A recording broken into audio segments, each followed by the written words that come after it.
សួស្តីបងស្រាប់បងកំពុងតែមានតម្រូវការចង់បានជាប្រភេទបាសប្លូធូគឺខាងលោកមានចូលស្តុកវិញណាប្រភេទបាសប្លូធូនេះផងដែរគឺជា brand Hogo ថ្មីមកទៀតទេណាគឺល្អខ្លាំងមែនទែនបើនិយាយពីគុណភាពវិញគឺ best តែម្ដងធំល្មមមានភាពងាយស្រួលសម្រាប់បងចូលចិត្តទៅបោះស្តង់ដើរព្រៃឬក៏ដើរលេងកម្សាន្តនៅណាក៏ដោយគឺត្រូវការបាសស្ដាប់ចម្រៀង relax ប្រភេទបាសប្លូធូនេះផងដែរគឺធំល្មមហើយងាយស្រួលក្នុងការទុកដាក់តែម្ដងហើយយើងស្ពីក៏បានយើងកាន់ក៏បានដែរបងគឺមានភាពងាយស្រួលខ្លាំងមែនទែនសម្រាប់ការវិខ្ចប់វិញគឺល្អខ្លាំងមែនទែនគឺស្អាតខ្លាំងបងសម្រាប់បងដែលចូលចិត្តស្ដាប់បទចម្រៀងគឺត្រូវម៉ាច់តែម្ដងគឺប្រភេទបាសនេះគឺល្អហើយបុកខ្លាំងមែនទែនល្អគុណភាពល្អហើយបើនិយាយពីតម្លៃវិញគឺធូរថ្លៃខ្លាំងមែនទែនតែម្ដងបើបងចង់បានជាប្រភេទបាសប្លូធូបែបនេះបងអាចវឺតមកទិញបានណាគឺនៅក្នុងស្តុកអត់សូវមានច្រើនទេបងសម្រាប់ប្រភេទបាសប្លូធូនេះគឺខាងនៃលោកដាច់ខ្លាំងមែនទែនហើយបើបងចង់បានជាប្រភេទខ្សែស្ពាយក៏ខាងនៃលោកមានដែរណាគឺក្នុងប្រអប់នោះគឺវាមានខ្សែមួយសម្រាប់យើងស្ពាយបង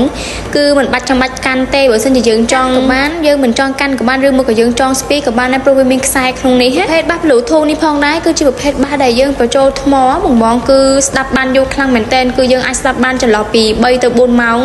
បើគុណភាពវាគឺល្អហើយថាត់ best តែម្ដងគឺអ្នកលក់និយាយប៉ិតបងចង់បានជាប្រភេទបាសនេះបងអាច inbox chat ចូល page បានណាអរគុណ